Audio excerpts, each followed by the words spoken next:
Morning 11th class. पहले मैंने आप लोगों को पढ़ाया था महाकवि माघ का प्रभात वर्णन। आज मैं पढ़ाऊंगी आपकी कथा भारती पाठ्य पुस्तक में से बलिदान कहानी। ठीक, बलिदान कहानी जमींदारी के दिनों की एक काश्तकार किसान गिरधारी की कहानी है। ग्रामीण क्षेत्रों में धनवान ही प्रभावशाली होता है। गिरधारी के पिता हरखू की आर्थिक स्थिति अच्छी थी। उनकी 5 बीघा जमीन कुएं के निकट खाद पास से लदी हुई मेड़ बांध से ठीक थी।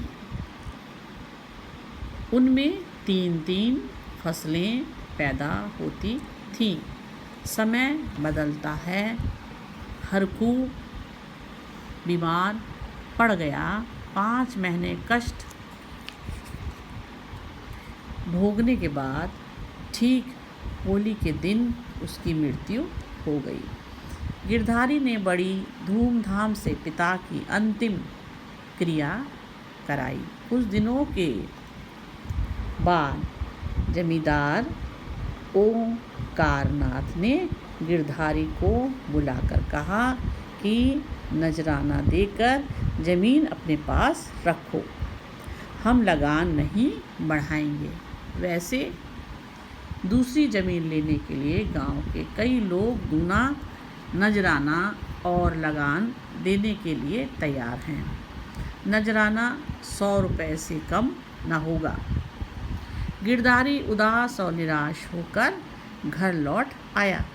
वह सभी विकल्पों पर सोचता रहा, किंतु 100 रुपये की व्यवस्था करना असंभव हो गया।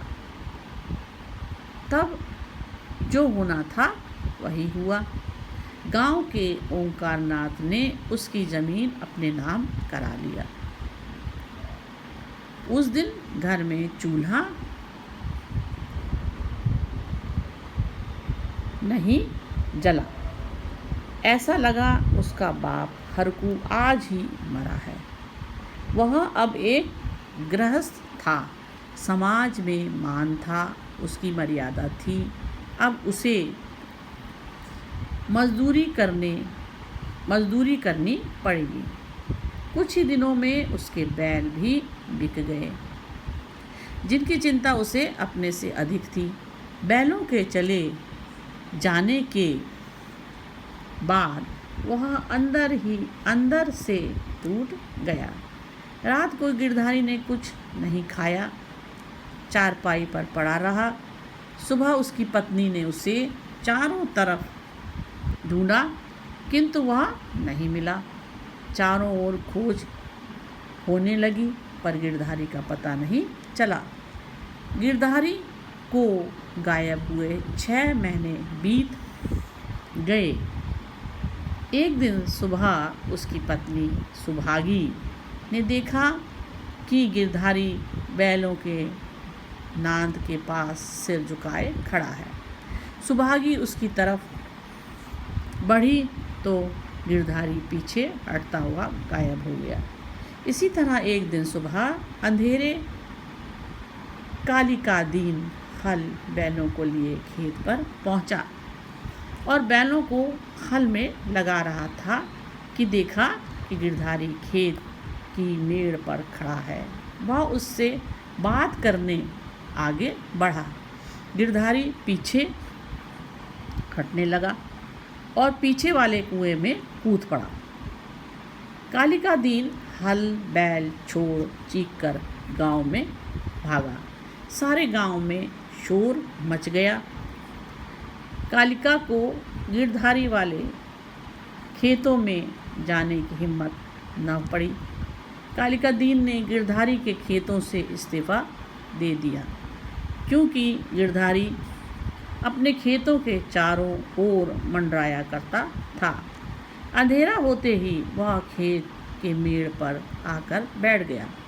कभी कभी रात में उसके रोने की आवाज़ सुनाई पड़ती है।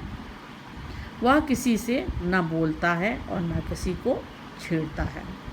लाला ओंकारनाथ बहुत चाहते हैं कि कोई इन खेतों को ले ले, किंतु लोग नाम लेने से ही डरने लगते हैं। गिरधारी ने खेतों के लिए आत्म बलिदान दे दिया।